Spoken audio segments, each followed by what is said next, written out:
Praise the lord, praise the lord, praise the Lord. తండ్రి దేవా వందనం, తండ్రి దేవా వందనం, తండ్రి దేవా స్తోత్రం, తండ్రి దేవా స్తోత్రం, తండ్రి దేవా ఆరాధన, తండ్రి దేవా ఆరాధన. యేసు ప్రభువా వందనం, యేసు ప్రభువా వందనం, యేసు ప్రభువా స్తోత్రం, యేసు ప్రభువా స్తోత్రం, యేసు ప్రభువా ఆరాధన, యేసు ప్రభువా ఆరాధన. పవిత్రాత్మ దేవా వందనం, పవిత్రాత్మ దేవా వందనం, పవిత్రాత్మ దేవా స్తోత్రం, పవిత్రాత్మ దేవా స్తోత్రం, పవిత్రాత్మ దేవా ఆరాధన, పవిత్రాత్మ దేవా ఆరాధన. Praise the lord, praise the lord, praise the lord, praise the lord. Hallelujah, hallelujah, hallelujah, hallelujah, hallelujah, hallelujah, హల్లెలూయా.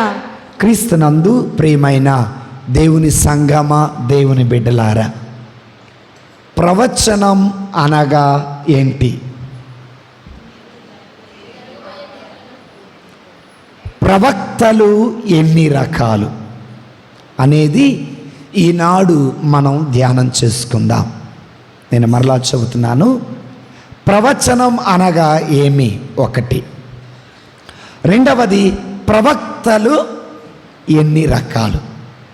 ఈ రెండు ప్రశ్నలకు సమాధానం దేవుని వాక్యమును ఆధారం చేసుకొని ధ్యానించుటకు ప్రయత్నం చేద్దాం.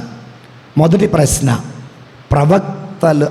ప్రవచనం అనగా ఏమి? పేతురు గారు రాసినటువంటి 2వ లేఖ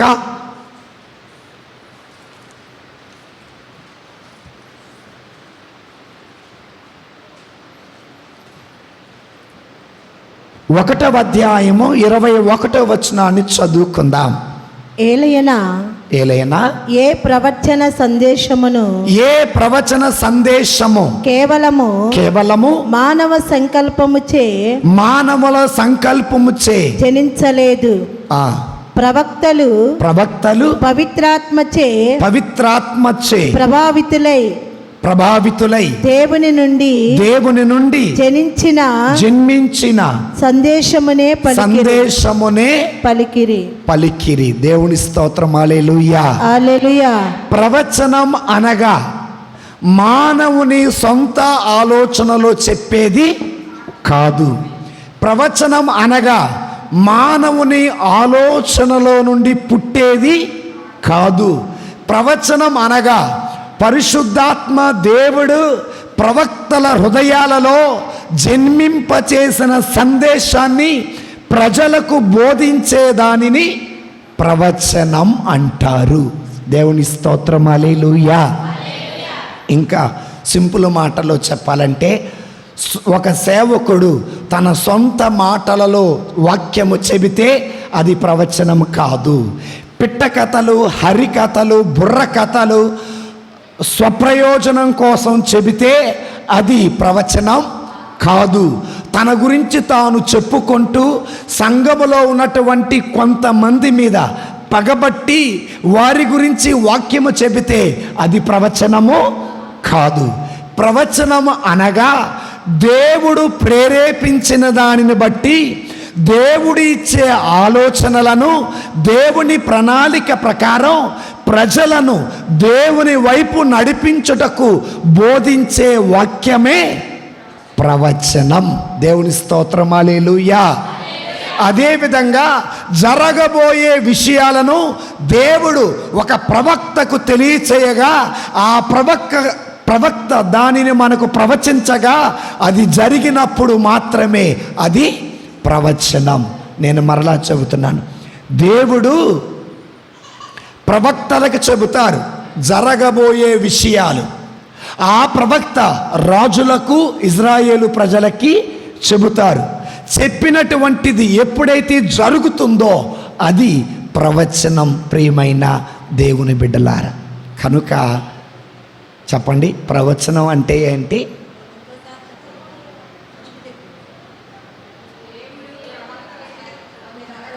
ప్రవచనం అంటే మానవుడు తన సొంత ఆలోచనలో చెప్పేది కాదు. నాకు సుబ్బాయి మీద కోపం ఉంది, నాకు అమృతం మీద కోపం ఉంది, ఏడకొచ్చి వాక్యాన్ని అడ్డం పెట్టుకొని ఆమెను తిట్టినా ఇది ప్రవచనం కాదు.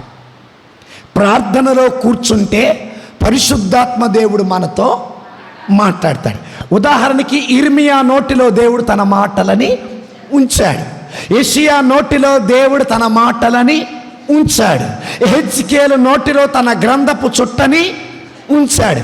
12 మందితో అన్నాడు, మీరు మాట్లాడేది మీరు కాదు, నా తండ్రి ఆత్మయే మీ ద్వారా మాట్లాడుతుంది.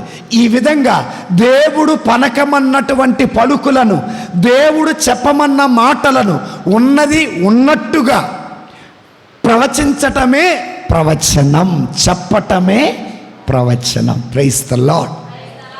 కనుక దేవుని బిడ్డలారా, ప్రవక్తలు ఎన్ని రకాలు? 4 రకాలు. మొదటి నిజమైన ప్రవక్త, రెండవది అబద్ధపు ప్రవక్త, మూడవది కార్య సాధకులు కాని ప్రవక్తలు, నాలుగవది ఆత్మను అడ్డగించుకునే ప్రవక్తలు. చెప్పండి. నిజమైన ప్రవక్తలు, వెరీ గుడ్. అబద్ధపు ప్రవక్తలు, వెరీ గుడ్. కార్య సాధకులు కాని ప్రవక్తలు, వెరీ గుడ్. నాలుగవది ఆత్మను అడ్డగించే ప్రవక్తలు, అంటే జరిగే కార్యానికి అడ్డం పడే ప్రవక్త. ఈ 4 ప్రవక్తలు బైబిల్లో ఉన్నారా లేదా చూద్దాం. మొదటిది, మంచి ప్రవక్తలు అనగా ఎవరు? మార్కు శుభవార్త 9వ అధ్యాయము 39-40 వచనాలు చదువుకుందాం.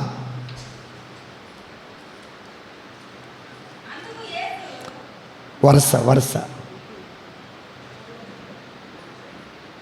సుబ్బాయమ్మ చదువు. ఏసుదయమ్మ. మార్కు శుభవార్త 9వ అధ్యాయము 39వ వచనం. అందుకు యేసు మీరు అతనిని నిషేధింపవలదు. ఏలైనా నా పేరట అద్భుతములు చేయువాడు గురించి నన్ను గూర్చి దుష్ప్రచారము చేయజాలడు. మనకు విరోధి కానివాడు మన పక్షమున ఉండువాడు. దేవుని స్తోత్రం. హల్లెలూయా. ఇది అర్థమైందో లేదో నేను వివరిస్తా. ఒకసారి యోహాను గారు 12 మంది శిష్యులలో లేనటువంటి వాడు, యేసు ప్రభుని అనుసరించని వాడు, యేసు నామమున వాక్యం బోధిస్తున్నారు, యేసు నామమున స్వస్థతలు చేస్తున్నారు. యోహాను గారు అంటారు, అయ్యా మనల్ని అనుసరింపని వాడు ఒకడు వాక్యము బోధిస్తుంటే, స్వస్థతలు చేస్తుంటే నేను చెయ్యొద్దని చెప్పాను అని యోహాను యేసు ప్రభుతో చెప్పాడు. అమృతమ్మ, యోహాను యేసు ప్రభుతో చెప్పాడు. అప్పుడు యేసు ప్రభు ఏమన్నారు తెలుసా? వాడు అనగా ఎవరైతే దేవుని వాక్యమును బోధిస్తున్నాడో వాడు నా పేరు మీద చేస్తున్నాడు అంటే నాకు విరోధి కాదు. వారు నా పేరు మీద స్వస్థతలు చేస్తున్నారు అంటే నాకు విరోధి కాని వారందరూ నా ప్రవక్తలే. నా గురించి చెడుగా మాట్లాడని వారందరూ నిజమైన ప్రవక్తలే. నా నామమున దేవుని వాక్యమును బోధిస్తూ, నా నామమున స్వస్థతలు చేస్తూ, నా నామమున ప్రవచనాలు ప్రవశిస్తూ, నా నామమున పాపములో ఉన్న ప్రజలని నా చెంతకు నడిపించే వారందరూ ప్రవక్తలే. Praise the lord. హల్లెలూయా. నేను మరలా చెబుతున్నాను, వినండి జాగ్రత్తగా. యేసు ప్రభు పేరు చెడగొట్టకుండా, యేసు ప్రభువు గురించి వ్యతిరేకంగా మాట్లాడకుండా, యేసు నామమున అద్భుతాలు చేస్తూ, యేసు నామమున దేవుని వాక్యం బోధిస్తూ, యేసు నామమున ప్రవచనాలు ప్రవచిస్తూ ప్రజలందరినీ నిజమైన దేవుని దగ్గరికి, సత్యమనే దేవుని దగ్గరికి, జీవము కలిగిన దేవుని దగ్గరికి నడిపించే వారందరూ నిజమైన ప్రవక్తలు. హల్లెలూయా, హల్లెలూయా. అయితే దేవుని వాక్యములో దేవుని బిడ్డలారా ఏం చెబుతుంది?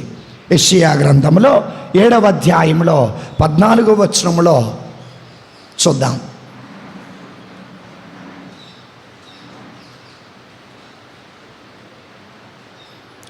యెషయా గ్రంథం 7వ అధ్యాయం 14వ వచనం. సరే వినండి, సరే వినుడు, ప్రభువే మీకు ఒక గుర్తు చూపించును. ప్రభువే మీకు ఒక గురుతును చూపించును. యువతి గర్భవతి అయి ఉన్నది. యువతి గర్భవతి అయి ఉన్నది. ఆమె కుమారుని కని. ఆమె కుమారుని కని. అతనికి ఇమ్మానువేలు అని పేరు అతనికి పెట్టును. ఇమ్మానుయేలు అనే పేరు పెట్టును. చాలమ్మా. ఇదేంటిది? ప్రవచనం. ఎవరు ప్రవచించారు? యెషయా ప్రవక్త ప్రవచించారు. ఎవరు ప్రవచించమంటే ప్రవచించారు? యావే దేవుడు ప్రవచించమంటే ప్రవచించారు. ఎవరికి ప్రవచించారు? ఇజ్రాయేలు ప్రజలకి ప్రవచించారు. మరి ఈ ప్రవచనం నెరవేరిందా లేదా? యువతి ఎవరు? మరియమ్మ గారు. యువతికి అన్నటువంటి కుమారుడు ఎవరు? యేసయ్య. ఆయనకి పెట్టిన పేరేంటి అమ్మా? ఇమ్మానుయేలు. ఇమ్మానుయేలు అనగా అర్థం ఏంటి? దేవుడు మనతో ఉన్నాడని అర్థం. దేవుడు చెప్పమన్న ప్రవచనం యెషయా చెప్పాడు, ఇజ్రాయేలు ప్రజలకు చెప్పాడు. ఈ ప్రవచనం అనేది నెరవేరింది. కాబట్టి యెషయా నిజమైన ప్రవక్త. ఇలా బైబిలు గ్రంథములో దేవునికి మహిమ కలిగే విధముగా, ప్రజలను దేవుని దగ్గరికి నడిపించే విధముగా జరగబోయే విషయాలను చెప్పి అవి జరిగినప్పుడు వారందరూ నిజమైన ప్రవక్తలు. దేవుని స్తోత్రం. హల్లెలూయా, హల్లెలూయా. మిమ్మందరినీ ఒక ప్రశ్న అడుగుతా. ఆ ప్రశ్న అడిగిన తర్వాత ఇందులో నిజమైన ప్రవక్తలు ఎవరో చెప్పండి. ఒకసారి దేవుడు మోషేతో చెప్పాడు, ఇజ్రాయేలీల 12 గోత్రాల నుండి 70 మంది నాయకులని ఎన్నుకున్నారు. మోషే 70 మందిని ఎన్నుకొని గుడారం దగ్గరికి వెళ్ళారు. ఎప్పుడైతే ఈ 70 మంది గుడారం దగ్గరికి వెళ్ళారో దేవుడు ఈ 70 మందిని పరిశుద్ధాత్మతో అభిషేకం చేశారు. పరిశుద్ధాత్మతో అభిషేకం పొందిన తరువాత 70 మంది ప్రవచించటం ప్రారంభం చేశారు. అందులో 68 మంది కొద్దిసేపు ప్రవచించి ఆవేశం చల్లారినాక ప్రవచనం ఆపేశారు. ఇద్దరు మాత్రం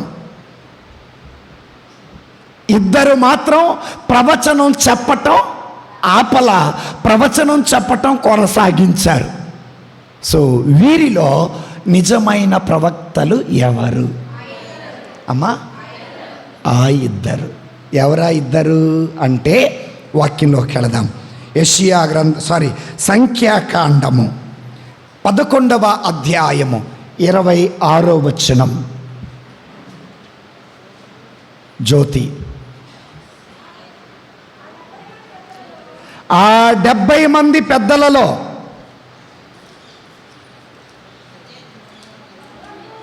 సంఖ్యాకాండము 11వ అధ్యాయము 26వ వచనం చూద్దాం. ఆ 70 మంది పెద్దలలో ఎల్దాదు మేదాదు అనువారు ఇద్దరు శిబిరముననే ఉండిపోయిరి. వారు గుడారమునకు వెళ్ళకున్నను ఆత్మ వారి మీదకి కూడా దిగి వచ్చెను. వారు వెంటనే ప్రవచనములని పలికిరి. దేవుని స్తోత్రం. హల్లెలూయా. ఇక్కడ ప్రవచనాలు పలికిన వారు ఎవరు అనగా ఎల్దాదు మేదాదు. దేవుని స్తోత్రం. హల్లెలూయా. నేను మరలా చదువుతున్నా వినండి. గుడారం దగ్గరికి ఎంతమంది వెళ్ళారు? ఆత్మను పొందుకున్న వారు ఎంతమంది అమ్మా? 70 మంది పొందుకున్నారు. ప్రవచనం ప్రవచించింది ఎంతమంది? 70 మంది. కానీ ఆవేశం తగ్గిపోయినాక ప్రవచనాన్ని ఆపేసింది ఎంతమంది? 68 మంది. ప్రవచనాన్ని కొనసాగించిన వారు ఎంతమంది? ఇద్దరు. వారి పేరు ఎల్దాదు మేదాదు. నిజమైన ప్రవక్తలు ఎవరు అంటే, ఒకటి పరిశుద్ధాత్మను పొందుకున్నవారు, రెండవది దేవుడు చెప్పమన్నటువంటి పలుకులని పలుకువారు, మూడవది అలసిపోకుండా సొలసిపోకుండా ఈ కంఠములో ప్రాణం ఉన్నంత వరకు దేవునితో సంబంధం కలిగి, ప్రజలతో సంబంధం కలిగి దేవుడు చెప్పమన్నటువంటి మాటలను ప్రవచించేవారే ఈ ఎల్దాదు మేదాదు. వారే నిజమైనటువంటి ప్రవక్తలు. అంటే వీరిద్దరేనా అంటే, బైబిలు గ్రంథంలో ఆదాము మొదలుకొని బప్తిస్మా యోహాను వరకు, యేసు ప్రభు తర్వాత 12 మంది శిష్యులు. అలా పరిచర్యకు వచ్చిన వారు దేవుని గురించి బోధించారు, దేవుడు చెప్పమన్న మాటలను ప్రవచించారు. ఇలా ఎవరైతే దేవుడు చెప్పమన్నది మాత్రమే చెబుతారో, ఎవరైతే సత్యాన్ని మాత్రమే చెబుతారో, ఎవరైతే ఉన్నది ఉన్నట్టుగా చెబుతారో, ఎవరైతే యథార్థంగా పలుకుతారో, ఎవరైతే దేవుని వాక్యములో ఉన్నది ఉన్నట్టుగా చెబుతారో వారే నిజమైన ప్రవక్తలు, సేవకులు. దేవునికి స్తోత్రం. హల్లెలూయా, హల్లెలూయా, హల్లెలూయా. అయితే దేవుని బిడ్డలారా, మత్తయి శుభవార్తలో 10వ అధ్యాయంలో 22వ వచనం చూద్దాం. మత్తయి శుభవార్త 10వ అధ్యాయము 22వ వచనం చూద్దాం. నా నామము నిమిత్తము మార్తమ్మ. యేసు వెనుకకు తిరిగి మత్తయి 10:22 నా నామము నిమిత్తము మిమ్ము ఎల్లరూ ద్వేషిస్తారు, చివరి వరకు కానీ చివరి వరకు సహించి నిలిచిన వాడే రక్షింపబడును. దేవుని స్తోత్రం. హల్లెలూయా, హల్లెలూయా. ఓ ప్రవక్తలారా, నా నామమున మిమ్మల్ని అందరూ ద్వేషిస్తారు. ఎందుకు ద్వేషం వస్తుంది? ఉన్న మాట ఉన్నట్టుగా పలికితే ద్వేషం, దేవుడు చెప్పమన్న మాటలు పలికితే ద్వేషం. బప్తిస్మా యోహానుని ఎందుకు చంపారు? దేవుడు చెప్పమన్న మాట చెప్పారు కాబట్టి. మరి ఈ రోజున దేవుని బిడ్డలారా, అందరూ నేను ద్వేషిస్తారు. ఏంటి? దేవుడు చెప్పమన్న యథార్థమైన పలుకులు ప్రవచించినప్పుడు లోకము నుండి ద్వేషం పుట్టుకొస్తుంది. ఎల్లరూ మిమ్మల్ని ద్వేషిస్తారు. చివరి వరకు అనగా కంఠములో ప్రాణం ఉన్నంత వరకు దేవుడు చెప్పమన్న ప్రవచనాన్ని ఎవరైతే ప్రవచిస్తారో వారే నిజమైన ప్రవక్తలు. దేవుని స్తోత్రం. హల్లెలూయా. ఈ రోజున ప్రస్తుత సమాజంలో ఎక్కడికి వెళ్ళినా, ఆదివారం రోజున ఎటువైపు చూసినా దేవుని వాక్యం వింటూనే ఉన్నాం. ఇందులో నిజమైన ప్రవక్తలు ఎవరు? ఈ ప్రవక్తలు సొంతగా వాక్యం చెబుతున్నారా? పిట్టకథలు చెబుతున్నారా? హరికథలు చెబుతున్నారా? బుర్ర కథలు చెబుతున్నారా? వారు నిజమైన ప్రవక్తలు కాదు. దేవుని సందేశాన్ని స్వీకరించి ఆ ప్రజలకు ఉన్నది ఉన్నట్టుగా బోధించేవారే నిజమైన ప్రవక్తలు. శ్రమలు వచ్చినా, కష్టాలు వచ్చినా, బాధలు వచ్చినా, నిందలు వచ్చినా, నిన్ను అవమానించిన, నిన్ను వెలివేసిన, నీ ప్రాణం పోయినా దేవుడు చెప్పమన్న మాటలు పలికిన వాడే నిజమైన ప్రవక్త. ప్రాణానికి భయపడి ఉన్నది లేనట్టుగా, లేనిది ఉన్నట్టుగా ప్రవచిస్తే అతడు నిజమైన ప్రవక్త కాదు. హల్లెలూయా. ఇక రెండవది అబద్ధపు ప్రవక్త. ఇర్మియా గ్రంథము 14వ అధ్యాయము 14వ వచనం చదువుకుందాం.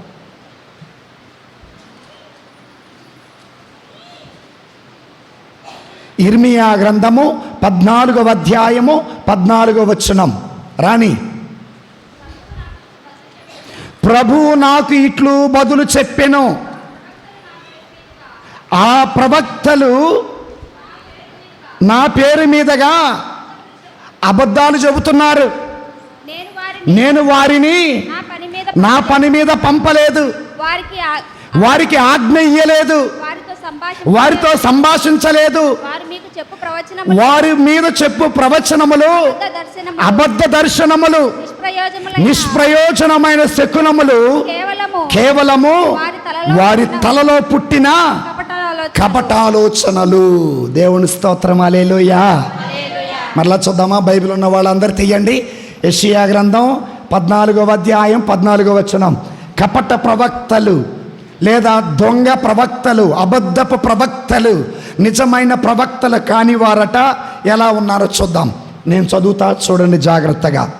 ప్రభు ఇట్లు బదులు చెప్పెను, ఆ ప్రవక్తలు నా పేరు మీదగా అబద్ధాలు చెప్పుచున్నారు. ఎవరి నామమున? యేసు నామమును అడ్డం పెట్టుకొని అబద్ధాలు ఆడుతున్నారు. యేసు నామమును అడ్డం పెట్టుకొని ప్రవచనాలు ప్రవచిస్తున్నారు.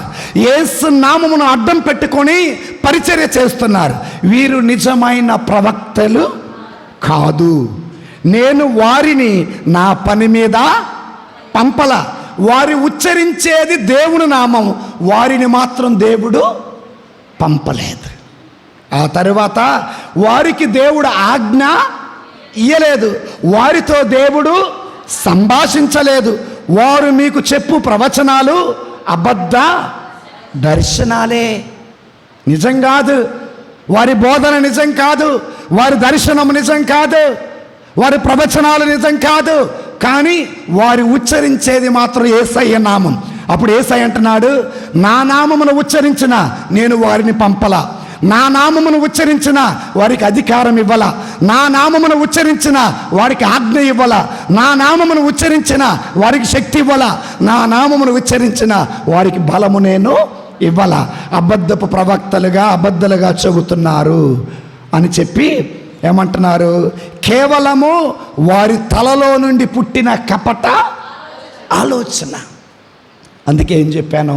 అబద్ధపు ప్రవక్తలు పిట్టకథలు, హరికథలు, ఉన్నది లేనట్టుగా లేనిది ఉన్నట్టుగా స్వప్రయోజనం కోసం, స్వలాభం కోసం చెప్పేటటువంటి వారు అబద్ధపు ప్రవక్తలు. Praise the lord. Hallelujah, hallelujah. ఇంకా మీకు అర్థం కావాలంటే ద్వితీయోపదేశ కాండంలో 13వ అధ్యాయంలో 1వ వచనంలో చూస్తే అబద్ధపు ప్రవక్తలు చేసే కార్యం ఏంటో చూద్దాం. ద్వితీయోపదేశ కాండము, సలోమి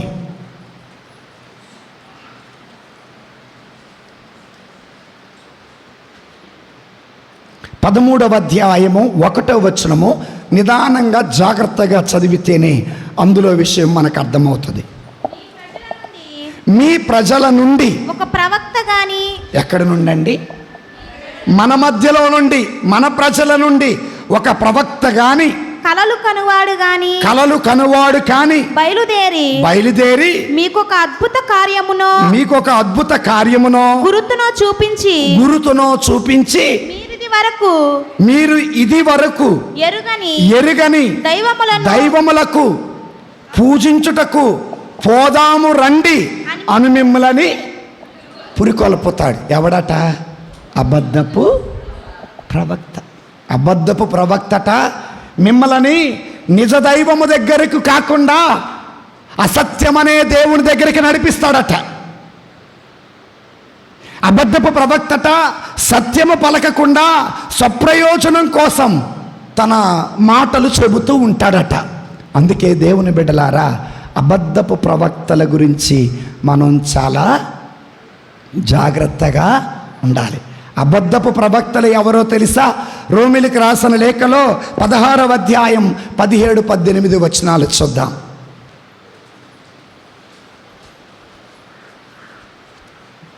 నెక్స్ట్ ఎవరు? మరియమ్మ.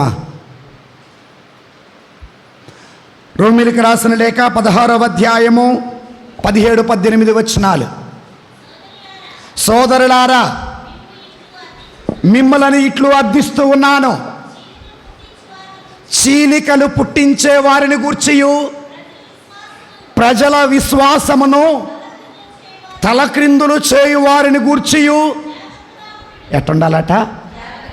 ఒక కాపరి వచ్చి సంఘాన్ని చీల్చాడంటే అతడు అబద్ధపు ప్రవక్త. ఎందుకంటే సంఘం ఉంది, దేవుని వాక్యము బోధించబడుతూ ఉంది.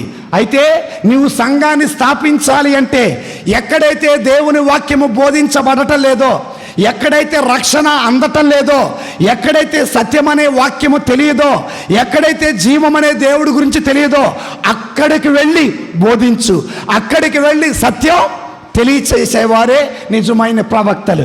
ఉన్న సంఘాన్ని చీల్చేవారు నిజమైన ప్రవక్తలు కాదు. విశ్వాసాన్ని తలక్రిందులు చేసేవారు నిజమైన ప్రవక్తలు కాదు. మరలా చదువు తల్లి. సోదరులారా, మీరు ఇట్లు అర్థిస్తున్నారు. చీలికలు పుట్టించువాను గూర్చి. ఏం పుట్టించేవారు? దేంటో చీలికలు? అమ్మా, సంఘంలోనే కాదు, నీ ఇంట్లో చీలిక ఎవరైనా వచ్చిందంటే నమ్మకాకండి. వాళ్ళని భార్యాభర్తల మధ్య చీలికొస్తే నమ్మకాకండి. ఆ పెట్టిన నిప్పి ఎవరో ఉంటారు, చీల్చిన వాళ్ళు ఎవరో ఉంటారు. అది మనం గ్రహించాం. ఆడు చెప్పింది నిజమా కాదా ఏనో ఈడకొచ్చి ఏమాడతాం? తగు ఆడుతున్నాం. కడుపులో మంట చల్లారే వరకు ఏమాడతాం? కొద్ది నిమిషాలు ఓపిక పట్టామనుకో ఆ మంట చల్లారి. ఇంకొద్ది నిమిషాలు ఓపిక పట్టామనుకో నిజమేంటో. ఓపిక లేక నిజం తెలుసుకోక జరిగేదే గొడవలు. దేవుని స్తోత్రం, హల్లెలూయా. రైట్, చదువు తల్లి. ప్రజలు విశ్వాసమును మరలా చదువమ్మా. మిమ్ము ఇట్లు అర్థించుచున్నాను, చీలికలు పుట్టించడాన్ని గూర్చియు, చీలికలు పుట్టించే వారిని గూర్చియు, ప్రజల విశ్వాసమును తలగ్రిందు చేయువారిని గూర్చియు. ఎవరి విశ్వాసం? ప్రజల విశ్వాసాన్ని తలగ్రిందులు. ఈ మాట ఎందుకు అన్నారు తెలుసా? క్రైస్తవులలో బోధకులు ఏం చేస్తున్నారు తెలుసా? ఒకప్పుడు ఆర్సిఎం సంఘాన్ని విమర్శించేవాళ్ళు. ఈ రోజున ఒక సంఘం ఇంకొక సంఘాన్ని, ఒక కాపరి ఇంకొక కాపరిని, అందులో రక్షణ లేదంటే ఇందులో రక్షణ లేదు, అందులో దేవుడు లేదంటే ఇందులో లేడు, అందులో జీవం లేదంటే ఇందులో జీవం లేదు, అది కరెక్ట్ అయిన పరిచర్య కాదంటే ఇది సరైన పరిచర్య కాదని ఒకరిని ఒకరు తిట్టుకోవటం, విమర్శించటమే సరిపోయి మనలో మనమే చీలికలు పుట్టిస్తున్నాం. ఇలా చీలికలు పుట్టించేవారు నిజమైన ప్రవక్తలు కాదు. తర్వాత చదవమ్మా. జాగ్రత్తగా ఉండండి. అట్టివారు మీరు పొందిన ఉపదేశమును విరుద్ధముగా నుందురు. ఎట్టుంటారట? విరుద్ధంగా చెబుతారు. మీరు ఒకటంటే వాళ్ళు ఇంకొకటి అంటారు. నీ విశ్వాసానికి విరుద్ధంగా దేవుని వాక్యమును బోధించిన, నీ విశ్వాసాన్ని తలక్రిందులు చేసే వాక్యమును నువ్వు బోధించిన దానిని నమ్మొద్దు. ఎందుకంటే అది సత్యమో కాదు. ఎందుకనగా అది చీలికలు పుట్టించటం కోసం మాత్రమే. తర్వాత చదవమ్మా. వారికి దూరముగా ఉండు. ఏం చేయాలట? వారికి దూరంగా ఉండండి. ఏలైనా అట్టివారు తమ పొట్టలకే గాని, దేనికోసమట? తమ పొట్టలకే గాని మన ప్రభువగు క్రీస్తునకు సేవ చేయవారు కాదు, దగ్గరకు చేసేవాళ్ళు కాదు. అంటే పొట్టల కోసం విశ్వాసాన్ని తలక్రిందులు చేస్తున్నారు, పొట్టల కూటి కోసం సంఘాన్ని చిలికలు చేస్తున్నారు. ఇలాంటి వాళ్ళకి దూరంగా ఉండాలి. ఇలాంటి వారు మనల్ని దేవుని దరి చేర్చరు. కనుక వీరెవరు? అబద్ధపు. మరి వీళ్ళని ఏం చేయాలా? వీళ్ళని ఏమి చేయాలా? వాక్యం ఏం చెబుతుందంటే బైబిల్లోకి వెళ్దాం. మార్కు శుభవార్త 9:42. ఏరమ్మ లేదా పావని. మార్కు శుభవార్త 9వ అధ్యాయము 42, 43, 45, 47. 2 నెలలు అవుతుంది గుడికి రాక.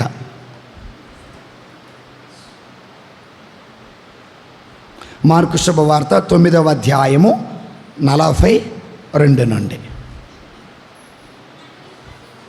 ఆ మైక్ తీసుకోమ్మా. నన్ను విశ్వసించు ఈ చిన్నవారిలో ఏ ఒక్కడైనా పాపి అగుటకు కారుడు కంటే అట్టివాడు తన మెడకు పెద్ద తిరుగటి రాయి కట్టబడి సముద్రములో పడద్రోయుట వానికి. నీవు నీ సంఘములో విశ్వాసాన్ని, నీవు నీ కుటుంబంలో విశ్వాసాన్ని తలక్రిందులు చేశావనుకో, నీవు కుటుంబంలో చీలికలు పుట్టించావనుకో, నీవు సంఘములో చీలికలు పుట్టించావనుకో, నువ్వు పొట్టకూటి కోసమే పరిచర్య చేస్తున్నావనుకో, నువ్వు ప్రజలను దేవుని దగ్గరికి నడిపించకుండా నువ్వు చేస్తున్నావనుకో, వీరందరినీ ప్రజలని పాపంలోకి నడిపిస్తున్నట్టు దేవుడు అంటున్నాడు. ఇలా ప్రజలని పాపములో నడిపించే కన్నా మెడకి బెండ్రాయి కట్టుకొని ఎందులో దూకాలి? చెరువు అన్నాడా, కాలువ అన్నాడా, సముద్రం అన్నాడా? సముద్రం లోతెంతో తెలియదు. అందుకే మన వల్ల ఏ వ్యక్తి పాపమునకు కారకుడు కాకూడదు. మన వల్ల ఎవరు పాపం చేయకూడదు. మన వల్ల ఎవరు పాపములోకి నడిపించబడకూడదు. మన వల్ల ఎవరు సంసారం నాశనం కాకూడదు. మన వల్ల ఏ సంఘం చీలిపోకూడదు. మన వల్ల ఎవరు ఏడవకూడదు. మన వల్ల ఎవరు బాధపడకూడదు. అలా బాధ పెట్టేవాడు ఉండే కన్నా మెడలో పెద్ద బండరాయి కట్టుకొని సముద్రంలో దూకటం మంచిది అని వాక్యం చెబుతుంది. Praise the Lord. నువ్వు చేసే పాపం వల్ల నీ భార్య ఏడుస్తుందా? నీ భర్త ఏడుస్తున్నాడా? నీ తల్లిదండ్రులు ఏడుస్తున్నారా? నీ బిడ్డలు ఏడుస్తున్నాడా? నీ సంఘం ఏడుస్తుందా? జాగ్రత్త. అలాంటి వాడు బ్రతికి ఉండే కన్నా చావటం మేలు అని వాక్యం బోధిస్తుంది. అది మాత్రమే కాదు, ఏమన్నారు తెలుసా? 43వ వచనం, నీ నీ చెయ్యి చెయ్యి నీకు పాపకారణమైనచో దానిని నరికి పారవేయుడు. దేవుడు అన్నాడు, ఇలాంటి అబద్ధపు ప్రవక్తలను తీసి పారేయండి. నిన్ను దేవునికి దూరం చేసే వాళ్ళని తీసి పారేయండి. నిన్ను పాపములో నడిపించే వారిని తీసి పారేయండి. ప్రార్థనకు దూరం చేసే వాళ్ళని తీసి పారేయండి అని పలుకుతున్నారు. 45వ వచనం, నీ కాలు నీకు పాప కారణమైనచో దానిని నరికి పారవేయుడు. దానిని నరికి పారవేయండి. తర్వాత 47వ వచనం, నీ కన్ను పాప కారణమైనచో దానిని నరికి పారవేయము. 2 కన్నులతో చాలమ్మా, దేవుని స్తోత్రం, హల్లెలూయా. మీ అందరూ ఒక ప్రశ్న అడుగుతూ చెప్పండి. ఇటుపక్క దేవకుమారి, ఇటుపక్క నూతలపాటి మార్తమ్మ, వీళ్ళిద్దరే ఉన్నారు. వినండి జాగ్రత్త, నేనున్నా. దేవకుమార్ అంటది, ప్రార్థనకి వెళ్దాం రాయా, బైబిల్ పట్టుకొని రాయా, వాక్యం చదువయ్యా అని చెప్పేసి అంటుంది.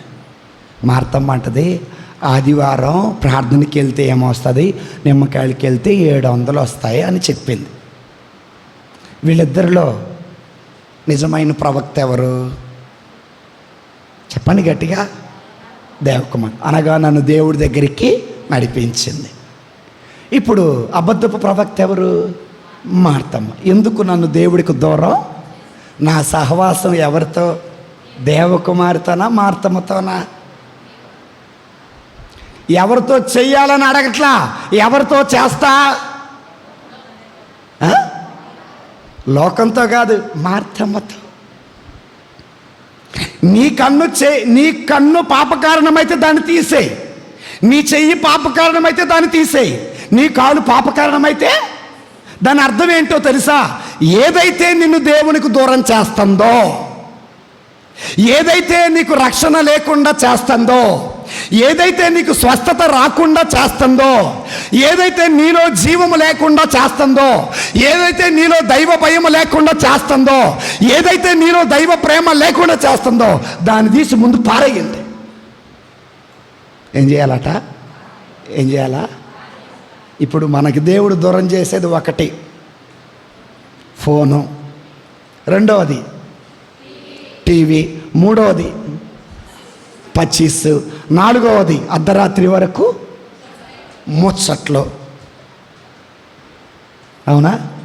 ఇవి మనకి దేవుని దూరం చేస్తాయి. ఇవన్నీ ప్రక్కన పెట్టి దేవుడు అన్నాడు, కన్ను తీసేయి, చెయ్యి తీసేయి, కాలు తీసేయి. అంటే ఆ ఫోన్ పక్కన పెట్టు, ఆ టీవీ పక్కన పెట్టు, ఆ పచ్చిసాడ పక్కన పెట్టు, ఆ ముచ్చట్లో పక్కన పెట్టు, నా దగ్గరికి రా. వస్తామా? రా. ఆన్లైన్ ప్రేయర్ ఉందని మొత్తుకుంటున్నాం. ఎంతమంది వచ్చారు? ప్రశాంతంగా నిద్రపోయి ఉంటారు. దేవుని స్తోత్రం, హల్లెలూయా, హల్లెలూయా. సమూయేలు వలె ప్రార్థన చేసిన వాళ్ళు ఎంతమంది? యాకోబు వలె దేవుడితో పెనుగులాడిన వాళ్ళు ఎంతమంది? యేసు వలె రాత్రి అంతా మేలుకొని ప్రార్థన చేసిన వారు ఎంతమంది? దేవుడు ప్రార్థించావా అని అడుగుతాడు కానీ నిద్రపోయావా అని అడుగుతాడా? ప్రార్థిస్తే ఆశీర్వాదం, ప్రార్థిస్తే స్వస్థత, ప్రార్థిస్తే దీవెన అన్నాడు కానీ నిద్రపోతే స్వస్థత అనలేదే. మనం ఏం చేస్తాం? ప్రశాంతంగా ఏసీ ఉంటే ఏసీ, నాకులాగా. ఏసీ లేకపోతే సీసీ, కిటికీలు తీసి కిటికీ కాడ ఏం పెట్టుకొని, ఫ్యాన్ పెట్టుకొని పడుకునేది. కానీ నెలకొకసారి మేలుకొని ప్రార్థన చేసామనుకోండి, నువ్వు ఎలా ఉంటావో తెలుసా? యేసయ్య తన రక్తాన్ని చెమటగా మార్చినట్టుగా, ఆ చెమటగా మార్చినప్పుడు చేసిన ప్రార్థన దైవ చిత్తం నెరవేర్చుటకు సహాయపడింది. రాత్రంతా నీవు మేలుకొని ప్రార్థన చేస్తే దేవుడు తన శక్తిని నీకు ఇస్తే నీవు దేవుని చిత్తాన్నే నెరవేరుస్తావు, కానీ నీ ఇష్టానుసారంగా నువ్వు బ్రతకటానికి కుదరదు. హల్లెలూయా, హల్లెలూయా. రాత్రి ఏం చెప్పాను? సమూయేలు రాత్రంతా ప్రార్థన చేస్తే సౌలు అంటున్నాడు, నేను తప్పు చేశాను నన్ను. అంటే సౌలు చేసిన ప్రార్థన, సమూయేలు చేసిన ప్రార్థన సౌలుని హెచ్చరిస్తే ఆయన మనస్సు మారింది. రాత్రంతా మేలుకొని ప్రార్థన చెయ్యగా సౌలు మనసును మార్చి దేవుని క్షమించమని అడిగేలా చేసింది రాత్రికాల ప్రార్థన. హల్లెలూయా, హల్లెలూయా. మానవులతోనూ దేవునితో పెనుగులాడావు, ఈనాటి నుండి నీవు ఇజ్రాయిల్. నువ్వు దేవునితో అయినా మానవుడితో పెనుగులాడాలంటే అది పగలు కాదు, దేంతో? రాత్రే. హల్లెలూయా. కనుక దేవుని బిడ్డలారా, ఇదంతా ఎందుకు చెబుతున్నానంటే మన జీవితంలో ఒక సేవకులే కాదు, ఎవరైతే నిన్ను దేవునికి దూరం చేస్తున్నారు వారందరూ అబద్ధపు ప్రవక్తలే. పాపమ్మ కింద పడిపోతావు. దేవునికి మహిమ కలుగును గాక. Praise the lord. హల్లెలూయా. మరి నీవు దేవునికి దూరంగా ఉన్నావా, దేవునికి దగ్గరగా ఉన్నావా? నిజమైన ప్రవక్త చెప్పే మాటలు వింటున్నావా, అబద్ధపు చెప్పే మాటలు వింటున్నావా? నీవు దేవునితో సహవాసం చేస్తున్నావా, లోకముతో సహవాసం చేస్తున్నావా? లోకంతో సహవాసం చేస్తే నీవు అబద్ధపు ప్రవక్తతో కలిసి దేవునికి దూరం అవుతున్నావు, లోకానికి దగ్గర అవుతున్నావు. హల్లెలూయా. ఇక మూడో ప్రవక్త ఎవరండి? కార్యసాధకులు కాని ప్రవక్త. దాని అర్థం ఏంటంటే ప్రారంభిస్తారు అంతే, చివరి వరకు వాళ్ళు ఉండరు. నేను మీకు వాక్యం చెప్పా, సంఖ్య తీమాకండి. సంఖ్యాకాండం 11:25లో మోషే దగ్గరికి 70 మంది ఇజ్రాయేలు పెద్దలు వెళ్ళారు. 70 మందికి ఏమొచ్చింది? 70 మంది ఏం ప్రవచించారు? ప్రవచనం ప్రవచించారు. మధ్యలో ఆగిపోయింది ఎంతమంది? 68 మంది. కొనసాగించింది ఎంతమంది? కార్యసాధకులు కాని ప్రవక్తలు ఎవరిక్కడ? 68 మంది. ప్రారంభిస్తామంతే, ఆ కార్యాన్ని సఫలీకృతం చెయ్యం. మనం అంటాం. ఒకసారి ఎక్కడో వెళ్ళాము, నాకు తెలిసి ఎవరు అన్నారు, ఫాదర్ గారండి ఇంతకు ముందు ఉదయాన్నే లెగవగానే ప్రార్థన చేసేవాడిని, ఇప్పుడు చేయట్లా. ఇంతకుముందు రోజుకు 3 సార్లు ప్రార్థన చేసేవాడిని, ఇప్పుడు చేయట్లా. ఇంతకుముందు ప్రతి శుక్రవారం ఉపవాసం ఉండేవాడిని, ఇప్పుడు ఉండట్లా. ఇంతకుముందు ఇంట్లో బైబిల్ చదువుకునేవాదాన్ని, ఇక్కడికి వచ్చి పఠనం ఇప్పుడు. అంటే దాని అర్థం ఏంటి? ప్రారంభించావు, జీవితం అంతమయ్యే వరకు నువ్వు దానిని కొనసాగించలా. అనగా కార్యసాధకులే కానీ, ప్రారంభ సూర్యులే కానీ కార్యసాధకులు. లూకా శుభవార్తలో 14:30 చూడండి. 29-30 చదివితే మీకు అర్థం. సంఖ్య రాజేశ్వరి చదవమ్మా. లూకా శుభవార్త 14:30. అతడు కాక లూకా శుభవార్త 14:30 చదవమ్మా. అటుల కాక అతడు ఆరంభ సూర్యుడే కాని కార్యసాధకులు కాదేలేకపోయెను. దేవుని స్తోత్రం. హల్లెలూయా. 60 మంది ఆవేశములో బోధించారు. ఆవేశం చల్లగానే బోధించటం. 60 మంది ఆవేశములో ప్రవచించారు. ఆవేశం చల్లగానే ఏమైసారు? ప్రవచనం ఆపేశారు. ఇలా మనం ఉండకూడదండి. అన్ని సమయాలలో ఏం చేయాలట? ప్రార్థన చేయాలట. తెస్సలోనిక ప్రజలకు రాసిన మొదటి లేఖలో 5వ అధ్యాయంలో 17వ వచనంలో ఏముందో చూద్దాం.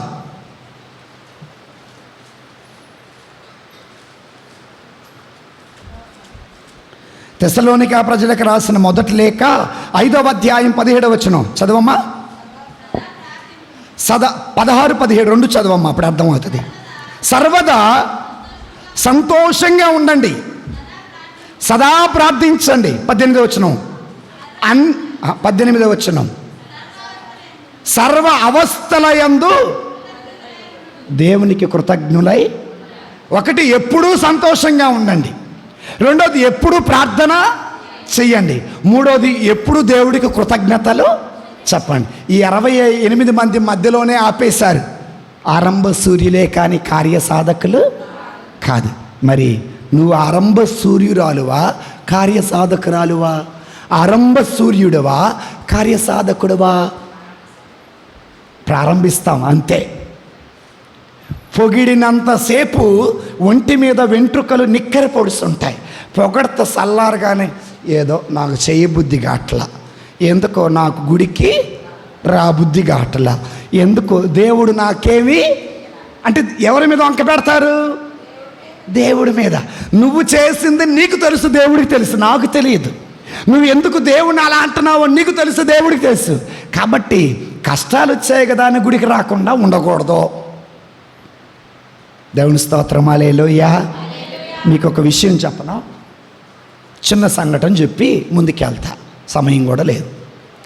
దేవుడు అబ్రహాంతో ఏమన్నాడు? అబ్రహాము, నీ చుట్టుపక్కలను నీ పుట్టింటిని వాళ్ళని వదిలిపెట్టి నేను చూపించే దేశానికి వెళ్ళన్నాడు. నువ్వు వెళితే నీ సంతానాన్ని ఆకాశంలో మరేమా ఆకాశంలో నక్షత్రంలాగా, సముద్రంలో ఇసుక రేణువులా చేస్తానని చెప్పేసి అన్నాడు. ప్రారంభం, ముగింపు. ప్రారంభం ఇంటిని వదిలిపెట్టి రావటం, ముగింపు దేవుడు ఆశీర్వాదాలు ఇవ్వటం. దారి మధ్యలో పడిపోయిన పేతురు లేచి నిలబడ్డాడు. ఎలా పడిపోయాడు? మొదటిది, భార్య ఏమంది?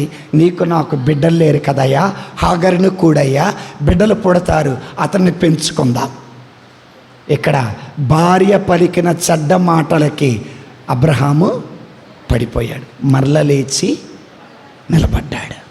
ఇంకొంచెం ముందుకెళ్తే, నువ్వు భార్యవి కాబట్టి నువ్వు అందంగా ఉన్నావు, చెల్లెలవని చెప్పు. పడిపోయాడు. మరలా లేచి నిలబడ్డాడు. మనుష్యులం, నరులం, మన బలహీనతలు మనకుంటాయి. పడిపోతాం. పడిపోతేనే నీ బలమేంటో తెలిసిద్ది. లేచి నిలబడితేనే నీ బలహీనత ఏంటో నేను మరలా చెబుతున్నా. పడిపోతేనే నువ్వు బలంగా ఉన్నావో లేదో తెలిసిద్ది. లేచి నిలబడితేనే నీకు బలహీనత ఉందో. పడ్డావా? లే. పడిపోయిన చోట నీ జీవితం అంతం కాకూడదు, కాదు కూడా. లేచి నిలబడు. నువ్వు లేచి నిలబడితే దేవుడు శక్తినిస్తాడు. నువ్వు లేచి నిలబడితే యేసయ్య నీ చేయి పట్టుకొని నిన్ను నడిపిస్తాడు. కనుక దేవుని బిడ్డలారా, ఆనాడు కార్య సాధకులు కానీ ప్రవక్తలు మధ్యలోనే ప్రవచించటం ఆపేశారు. మనం మధ్యలో ఆగిపోకూడదు. అందుకే దర్శన గ్రంథంలో 2వ అధ్యాయం 4వ వచనంలో ఈ విధంగా ఉంది. పెరికల దర్శన గ్రంథం 2వ అధ్యాయంలో 4వ వచనం. పెరికల విఘ్నేశ్వరమ్మ,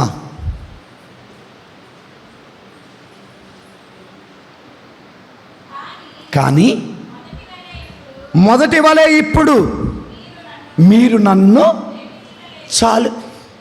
దేవుడు మన మీద వేసే నేరం ఏంటో తెలుసా? మొదటి వలె మీరు నన్ను ఇప్పుడు ప్రేమించటం. దాని అర్థం ఏంటి?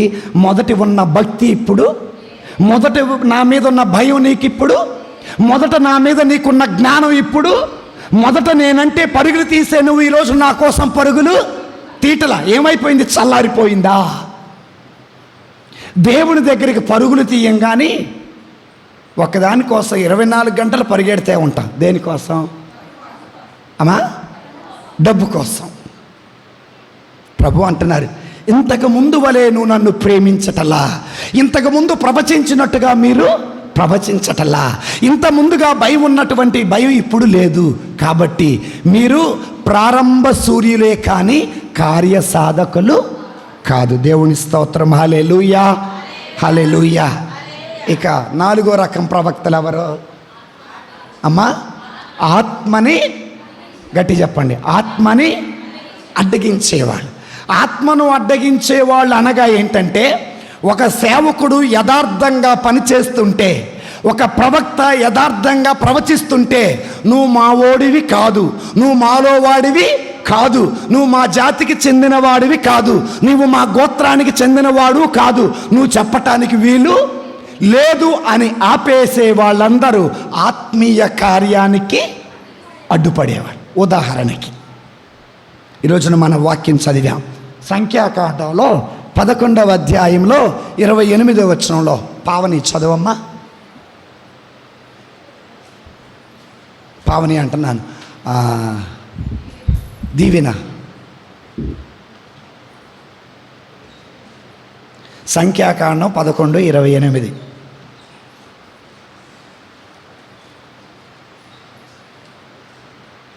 దొరకలేదా?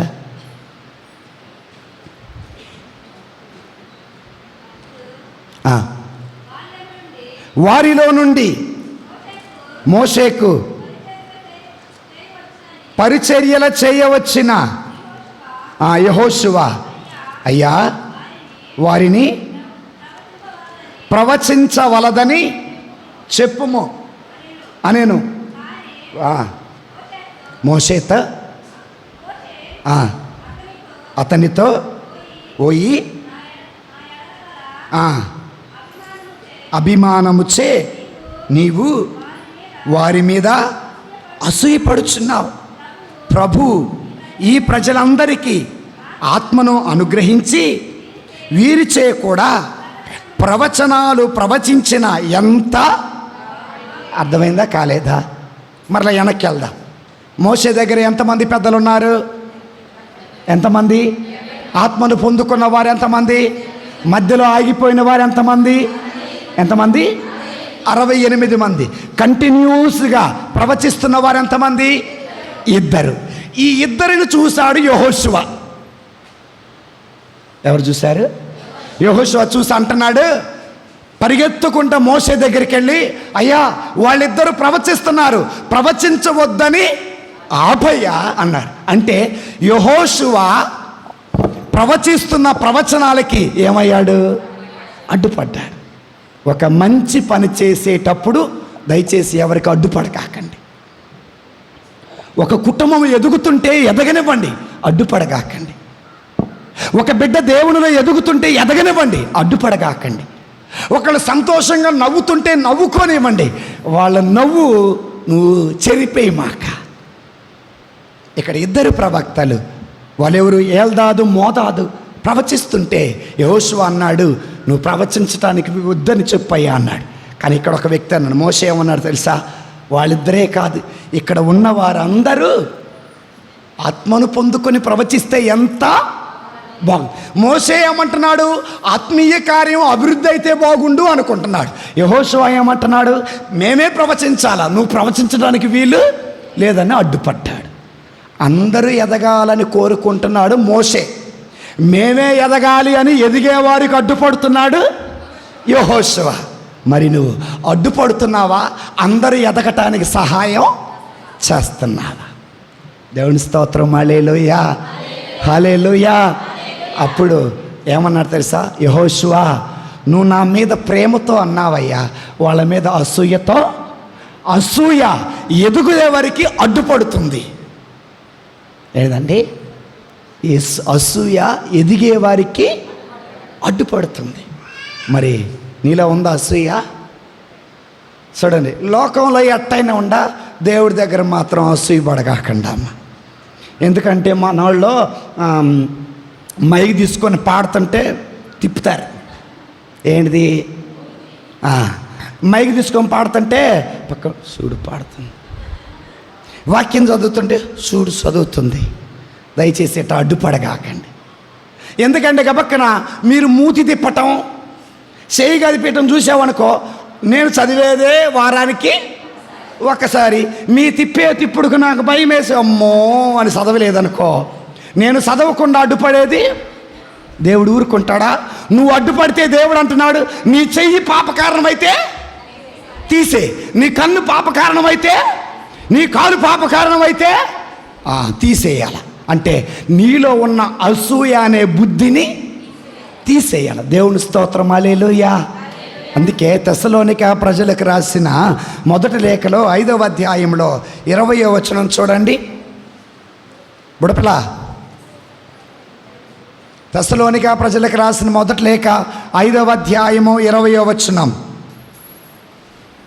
ప్రవచనము తృణీకరింపబడు. ప్రవచనాన్ని తృణీకరింపకు అంటే దాని అర్థం ఏంటి?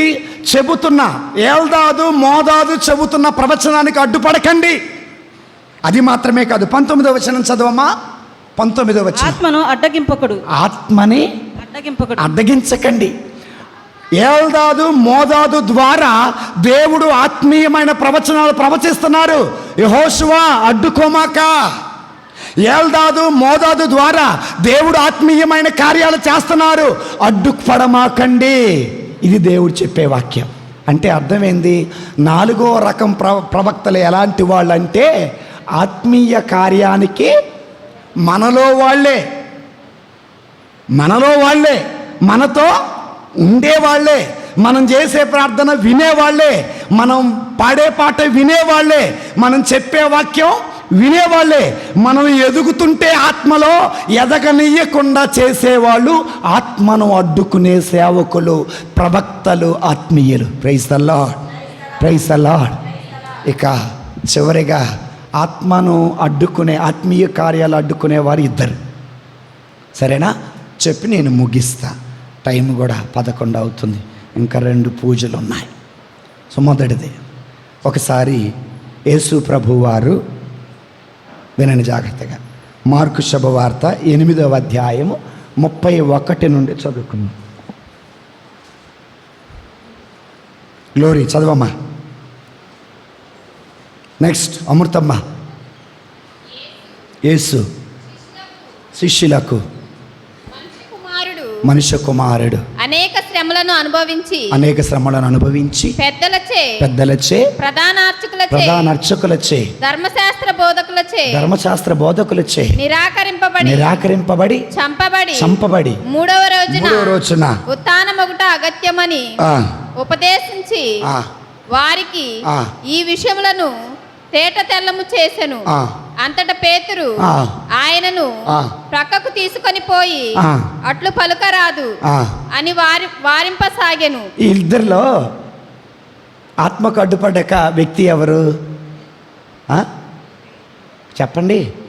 పేతురే. యేసయ్య ఉన్నాడు, ధర్మశాస్త్ర బోధకులు పరిసయ్యులు పెద్దలు నన్ను పట్టుకుంటారు, నన్ను చంపుతారు, 3వ రోజున తిరిగి లేస్తా. పేతురు అంటాడు, అయ్యా అది నీకు దూరమగునుగాక అంటే యేసయ్య ఏమన్నా తెలుసా? చీపో సాతానా అన్నాడు. ఇక్కడ ఆత్మీయ కార్యాన్ని అడ్డుకుంది పేతురు, అడ్డుకోకుండా గద్దించింది ప్రభు అయిన యేసయ్య. నువ్వు గద్దిస్తున్నావా? సహకరిస్తున్నావా? అడ్డుకుంటున్నావా? గద్దిస్తున్నావా? సహకరిస్తున్నావా? మనకెందుకులే ఎవరు ఎలా పోతే. నీ ఎదురుగా ఒక వ్యక్తి సంసారం పాడవుతుంది అనుకుందాం, నీ ఎదురుగా ఒక జీవితం నాశనం అవుతుంది అనుకుందాం, నీ ఎదురుగా ఒక వ్యక్తి దేవునికి దూరం అవుతున్నాడు అనుకున్నాం. గద్దించావా? గద్దించావు. చీపో సాతానా అన్నావా? మనకెందుకులే, వాళ్ళతో మనకెందుకులే, వాళ్ళు ఏమైపోతే మనకెందుకులే, మేం బాగుంటే చాలే. యేసయ్య ఏమన్నాడు తెలుసా? పేతురు చీపో సాతానా అన్నాడా లేదా? మోషే ఏమన్నాడు తెలుసా? ఏమన్నాడండి మోషే? వాళ్ళ మీద ప్రేమతో ఉన్నావు, అందరూ ప్రవచిస్తే ఎంత. యెహోషువని గద్దించాడు, మంచికి సహకారం ఇచ్చాడు. మనం ఈరోజు చూసాము వాక్యంలో, యోహాను గారు యేసు ప్రభు దగ్గరికి వచ్చి, అయ్యా మనలోని కానివాడు అనగా 12 మందిలో ఒకడు కానివాడు నీ నామమును బోధిస్తున్నాడు, నీ నామమును అద్భుతాలు చేస్తుంటే నేను చెయ్యొద్దని చెప్పా. ఆత్మీయ కార్యాన్ని అడ్డుకుంది ఎవరెక్కడ? ఎవరమ్మా? యోహాను గారు. అప్పుడు యేసయ్య ఏమన్నారు తెలుసా? నా నామమును బోధించేవాడు నాకు వ్యతిరేకి కాదు.